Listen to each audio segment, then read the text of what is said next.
ਮੈਂ ਅੱਜ ਬਹੁਤ ਤਕਲੀਫ ਵਿੱਚ ਹਾਂ। 8 ਜੁਲਾਈ ਨੂੰ ਇੱਕ ਖਬਰ ਆਉਂਦੀ ਹੈ ਰਾਤ ਨੂੰ, ਔਰ ਉੱਥੋਂ ਇਹ ਮਹਿਸੂਸ ਹੁੰਦਾ ਹੈ ਕਿ ਅਸੀਂ ਕਿੰਨੇ ਬੇਹਿੱਸ ਹੋ ਗਏ ਹਾਂ ਔਰ ਅਸੀਂ ਤੁਰਦੀਆਂ ਫਿਰਦੀਆਂ ਲਾਸ਼ਾਂ।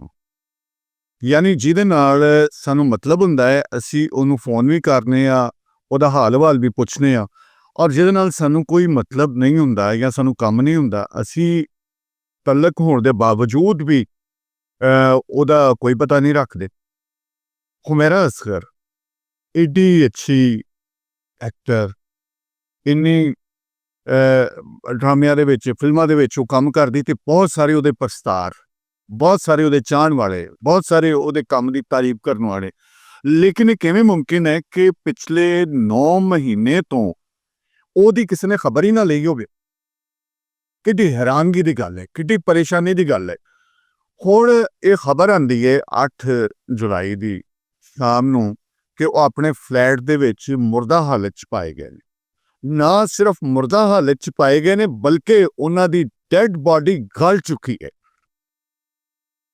ਔਰ ਉਹਦੀ ਜਿਹੜੀ ਹੁਣ ਇਬਤਦਾਈ ਜਿਹੜੀ ਪੋਸਟਮਾਰਟਮ ਰਿਪੋਰਟ ਹੈ, ਉਹਦੇ ਵਿੱਚ ਪੁਲਿਸ ਡਾਕਟਰ ਸਾਮੀਆ ਜਿਹੜੀ ਹੈ ਉਹਨੇ ਦੱਸਿਆ ਕਿ ਉਹ ਇਸ ਕਾਬਲ ਨਹੀਂ ਕਿ ਉਹਦੀ ਪੋਸਟਮਾਰਟਮ ਰਿਪੋਰਟ ਵੀ ਕੀਤੀ ਜਾ ਸਕੇ।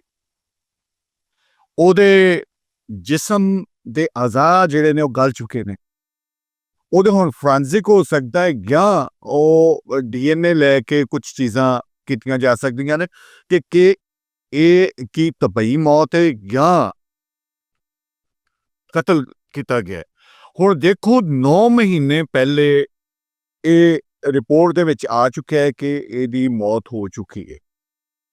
ਲਾਸਟ ਜਿਹੜੀ ਕਾਲ ਹੈ ਉਹ ਸਤੰਬਰ ਦੇ ਲਾਸਟ ਵਿੱਚ ਹੋਈ ਹੈ, ਔਰ ਸਤੰਬਰ ਦੇ ਲਾਸਟ ਵਿੱਚ ਕਾਲ ਹੋਈ ਹੈ, ਔਰ ਉਹਨੇ ਆਪਣੇ ਫਲੈਟ ਦਾ ਜਿਹੜਾ ਬਿੱਲ ਦਿੱਤਾ ਹੈ ਬਿਜਲੀ ਦਾ, ਉਹ ਜੁਲਾਈ ਦੇ ਵਿੱਚ ਦਿੱਤਾ ਹੈ। ਲਾਸਟ ਬਿੱਲ 2024 ਵਿੱਚ 2024 ਚ ਦਿੱਤਾ ਹੈ, ਔਰ 3 ਬਿੱਲ ਨਹੀਂ ਦਿੱਤੇ। ਤੇ ਜਿਹੜੀ ਉਥੋਂ ਦੀ ਕਰਾਚੀ ਦੀ ਜਿਹੜੀ ਇਲੈਕਟ੍ਰਿਸਿਟੀ ਕੰਪਨੀ ਹੈ ਉਹਦੇ ਮੁਤਾਬਿਕ ਅਕਤੂਬਰ ਦੇ ਵਿੱਚ ਉਹਦਾ ਮੀਟਰ ਕੱਟਿਆ ਜਾ ਚੁੱਕਿਆ ਸੀ। ਹੁਣ ਅਕਤੂਬਰ ਤੋਂ ਉੱਥੇ ਲਾਈਟ ਵੀ ਨਹੀਂ ਹੈ, ਫਿਰ ਦਰਵਾਜ਼ੇ ਵੀ ਸਾਰੇ ਅੰਦਰੋਂ ਬੰਦ ਨੇ।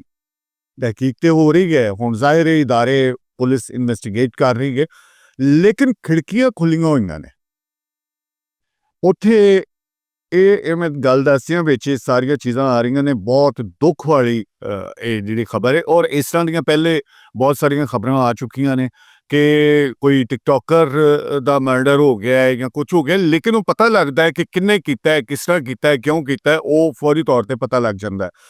ਲੇਕਿਨ ਹੁਮੈਰਾ ਦੇ ਜਿਹੜੇ ਦੋਵੇਂ ਫੋਨ ਨੇ ਉਹਦੇ ਤੋਂ ਉਹਨਾਂ ਨੇ ਜਿਹੜੀ ਲਾਸਟ ਡਾਇਲਿੰਗ ਕਾਲ ਹੈ ਵੀ ਉਹ ਸਤੰਬਰ ਦੇ ਲਾਸਟ ਵਿੱਚ ਹੈ। ਇਹ ਕਿਸ ਤਰ੍ਹਾਂ ਹੋ ਸਕਦਾ ਹੈ ਕਿ ਮਾਂ ਪਿਓ, ਦੋਸਤ, ਅਹਿਬਾਬ, ਜਿਹੜੇ ਕੰਮ ਕਰਨ ਵਾਲੇ ਨਾਲ ਕਿਸੇ ਨੇ ਪਤਾ ਹੀ ਨਾ ਰੱਖਿਆ ਹੋਵੇ ਕਿ ਵੀ ਉਹ ਗਈ ਕਿੱਧਰ? ਸਾਡਾ ਕੋਈ ਮਿਲਣ ਵਾਲਾ ਹੋਵੇ ਨਾ, ਜਿਹਦੇ ਨਾਲ ਕੋਈ ਦੂਜੇ ਤੀਜੇ ਦਿਨ ਮੁਲਾਕਾਤ ਹੋਵੇ, ਹਫਤੇ 'ਚ ਮੁਲਾਕਾਤ ਹੋਵੇ, ਤੇ ਅਸੀਂ ਪਤਾ ਕਰਨੇ ਆ ਕਿ ਯਾਰ ਉਹ ਫਲਾਣਾ ਬੰਦਾ ਕਿੱਥੇ ਆ, ਉਹਦਾ ਕੀ ਹਾਲ ਹੈ। ਅੱਛਾ, ਹੁਣ ਇੰਨੀ ਕੁ ਆਪੋ-ਤਾਪ ਪੈ ਚੁੱਕੀ ਹੈ ਕਿ ਕਰਾਚੀ ਵਰਗੇ ਮਸਰੂਫ ਸ਼ਹਿਰ ਦੇ ਵਿੱਚ ਉਹ DHA ਫੇਜ਼ 6 ਜਿਹੜੇ ਪ੍ਰਾਈਵੇਟ ਫਲੈਟਸ ਨੇ ਉਹਨਾਂ ਵਿੱਚ ਉਹ ਰਹਿ ਰਹੇ ਸਨ। 4ਥੀ ਮੰਜ਼ਲ ਤੇ ਉਹਨਾਂ ਦਾ ਫਲੈਟ ਸੀ, ਔਰ 2024 ਵਿੱਚ ਕੁਝ ਇਸ ਤਰ੍ਹਾਂ ਦਾ ਬਣਿਆ ਕਿ ਉਹ ਫਲੈਟ ਦਾ ਕਿਰਾਇਆ ਨਹੀਂ ਦੇ ਪਾਏ।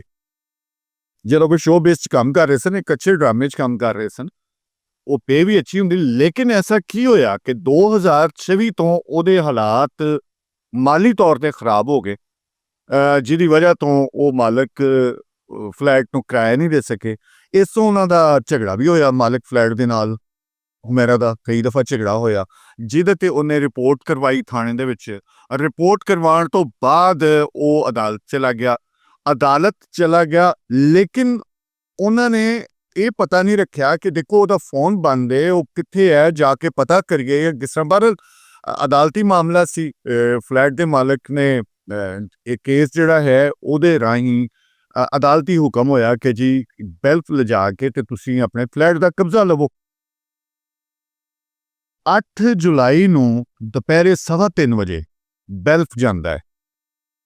DHA ਫੇਜ਼ 6 ਉਹ ਜਿਹੜੇ ਪ੍ਰਾਈਵੇਟ ਫਲੈਟਸ ਨੇ ਉਹਨਾਂ ਦੀ 4ਥੀ ਮੰਜ਼ਲ ਉਸ ਫਲੈਟ ਤੇ ਔਰ ਵੇਖਦੇ ਨੇ ਕਿ ਦਰਵਾਜ਼ਾ ਅੰਦਰੋਂ ਬੰਦ ਹੈ। ਖੜਕਾਉਂਦੇ ਨੇ, ਦਰਵਾਜ਼ਾ ਨਹੀਂ ਖੁੱਲਦਾ। ਦਰਵਾਜ਼ੇ ਨੂੰ ਤੋੜ ਦਿੱਤਾ ਗਿਆ। ਦਰਵਾਜ਼ਾ ਤੋੜ ਕੇ ਜਦੋਂ ਅੰਦਰ ਜਾਂਦੇ ਨੇ ਤੇ ਸਾਰਿਆਂ ਦੇ ਹੋਸ਼ ਗੁੰਮ ਰਹਿ ਜਾਂਦੇ ਨੇ ਕਿ ਉਹਦੀ ਲਾਸ਼ ਕਲੀਨ ਤੇ ਪਈ ਹੈ, ਬਲੂ ਜੀਨਸ ਔਰ ਪਿੰਕ ਕਲਰ ਦੀ ਸ਼ਰਟ ਵਿੱਚ। ਔਰ ਇੰਨੀ ਬਦਬੂ ਸੀ ਕਿ ਉਹਨਾਂ ਨੂੰ ਫਿਰ ਬਾਹਰ ਆਉਣਾ ਪਿਆ। ਕਦੀ ਉਹ ਬਾਹਰ ਆਉਂਦੇ ਸਨ, ਕਦੀ ਅੰਦਰ ਜਾਂਦੇ ਸਨ ਔਰ ਸਮਝ ਨਹੀਂ ਸੀ ਆ ਰਹੀ ਕਿ ਕੀ ਕਰੀਏ। ਪਰ ਉਹਨਾਂ ਨੇ ਐਂਬੂਲੈਂਸ ਮੰਗਵਾਈ, ਉਹਦੇ ਵਿੱਚ ਉਹਨਾਂ ਨੇ ਲਾਸ਼ ਰੱਖੀ ਔਰ ਉਹਨੂੰ ਭੇਜ ਦਿੱਤਾ ਪੋਸਟਮਾਰਟਮ ਵਾਸਤੇ। ਇੱਕ ਇੰਨੀ ਅੱਛੀ ਐਕਟਰੈਸ ਹੁਮੈਰਾ 1992 ਲਾਹੌਰ ਦਾ ਜੰਮਪਲ ਹੈ। ਇਹਦੇ ਵਾਲਦੈਨ ਦੋਵੇਂ ਫੌਜ ਵਿੱਚ ਸਨ ਔਰ ਦੋਵਾਂ ਦੀ ਲਵ ਮੈਰਿਜ ਹੈ। ਔਰ ਹੁਮੈਰਾ ਨੇ NCA ਤੋਂ ਗ੍ਰੈਜੂਏਸ਼ਨ ਕੀਤੀ, MPhil ਕੀਤਾ ਔਰ ਉਸ ਤੋਂ ਬਾਅਦ ਰਫੀ ਪੀਰ ਥੀਏਟਰ ਦੇ ਨਾਲ ਸਭ ਤੋਂ ਪਹਿਲੇ ਕੰਮ ਕੀਤਾ। ਫਿਰ ਉਸ ਤੋਂ ਬਾਅਦ ਮਦੀਆ ਗੌਰ ਔਰ ਸ਼ਾਹਿਦ ਨਦੀਮ ਸਾਹਿਬ ਦਾ ਅਜੋਕਾ ਥੀਏਟਰ, ਉਹਦੇ ਨਾਲ ਕੰਮ ਕੀਤਾ। ਅੱਛਾ, 2018 ਦੇ ਵਿੱਚ, ਉਸ ਤੋਂ ਪਹਿਲੇ ਬਲਕਿ ਜਿਹੜੀ ਡਰਾਮਾ ਇੰਡਸਟਰੀ ਔਰ ਪ੍ਰੋਡਕਸ਼ਨ ਹਾਊਸ ਸਾਰੇ ਦੇ ਸਾਰੇ ਕਰਾਚੀ ਚਲੇ ਗਏ ਲਾਹੌਰ ਨੂੰ ਛੱਡ ਕੇ, ਕਿਉਂਕਿ ਲਾਹੌਰ ਦੀ ਫਿਲਮ ਇੰਡਸਟਰੀ ਤਬਾਹ ਹੋ ਗਈ ਔਰ ਪ੍ਰੋਡਕਸ਼ਨ ਹਾਊਸਿਸ ਵੀ ਸਾਰੇ ਕਰਾਚੀ ਚਲੇ ਗਏ। ਲਿਹਾਜ਼ਾ 2018 ਦੇ ਵਿੱਚ ਹੁਮੈਰਾ ਕਰਾਚੀ ਚਲੇ ਗਈ। ਉਸ ਤੋਂ ਬਾਅਦ ਸਟਿਲ ਉੱਥੇ ਹੀ ਰਹੀ। ਲੇਕਿਨ ਇਹ ਸੋਚਣ ਵਾਲੀ ਗੱਲ ਹੈ ਕਿ 2024 ਤੋਂ ਬਾਅਦ ਉਹਨੂੰ ਮਾਲੀ ਮਸਾਇਲ ਕਿਉਂ ਆਏ, ਜਿਹੜਾ ਕਿ ਉਹਨੇ ਕਿਰਾਇਆ ਵੀ ਨਹੀਂ ਦੇ ਸਕੀ ਆਪਣੇ ਫਲੈਟ ਦਾ। ਔਰ ਕਿਰਾਇਆ ਨਾ ਦੇਣ ਦੇ ਬਾਅਦ ਇਹ ਸਭ ਤੋਂ ਜ਼ਿਆਦਾ ਅਫਸੋਸਨਾਕ ਗੱਲ ਹੈ ਕਿ ਜਿਨ੍ਹਾਂ ਦੇ ਨਾਲ ਉਹ ਕੰਮ ਕਰ ਰਹੀ ਸੀ, ਉਹਨਾਂ ਨੇ 9 ਮਹੀਨੇ ਤੱਕ ਹੁਮੈਰਾ ਦਾ ਪਤਾ ਹੀ ਨਹੀਂ ਕੀਤਾ ਕਿ ਹੁਮੈਰਾ ਅਸਗਰ ਗਈ ਕਿੱਧਰ ਹੈ, ਕਿੱਥੇ ਵੀ।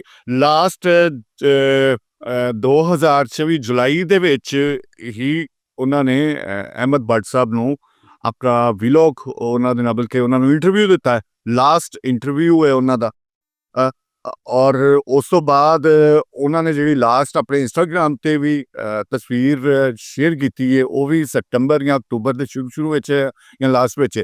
ਲੇਕਿਨ ਇਹ ਮੁਅੱਮਾ ਹੈ ਕਿ ਠੀਕ ਹੈ, ਲਾਈਟ ਕੱਟੀ ਗਈ ਹੈ, ਉੱਥੋਂ ਸ਼ਿਫਟ ਹੋ ਜਾਂਦੀ ਜਾਂ ਕੁਝ ਵੀ ਹੁੰਦਾ। ਔਰ ਫਿਰ ਪੁਲਿਸ ਵਾਲੇ ਜਦੋਂ ਅੰਦਰ ਗਏ ਨੇ ਜਾਂ ਕ੍ਰਾਈਮ ਰਿਪੋਰਟਰ ਗਏ ਨੇ, ਉਹਨਾਂ ਨੇ ਜਾ ਕੇ ਵੇਖਿਆ ਕਿ ਫਲੈਟ ਦੇ ਵਿੱਚ ਕੋਈ ਐਸਾ ਮਾਮਲਾ ਨਹੀਂ ਹੈ ਕਿ ਕੋਈ ਉੱਥੇ ਡਰੱਗ ਇਸਤੇਮਾਲ ਕੀਤੀ ਜਾਂ ਕੋਈ ਪਾਰਟੀ ਹੋਵੇ।